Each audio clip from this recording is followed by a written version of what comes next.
Having a capsule wardrobe doesn't mean I never shop. But I used to go into a store and see a dress, it would be cute, move to the fitting rooms, and, fit was okay, color, not something I'd normally buy, but it's on sale. So of course I buy it. And I go home and I put it in my closet and it just hangs there and I don't wear it and it gives me guilt every time I see it. And then in 6 months, I have to go through the trauma of another closet clean out. And no more. Because I track what I wear, I know now that I don't wear that color or fit of a dress. So I just don't buy it. And because I track what I wear, I know what I do like. I know the colors and fits and shapes and patterns.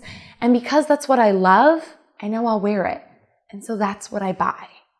And I don't walk into stores anymore and let them dictate what I should walk away with or let a sale rack dictate that for me.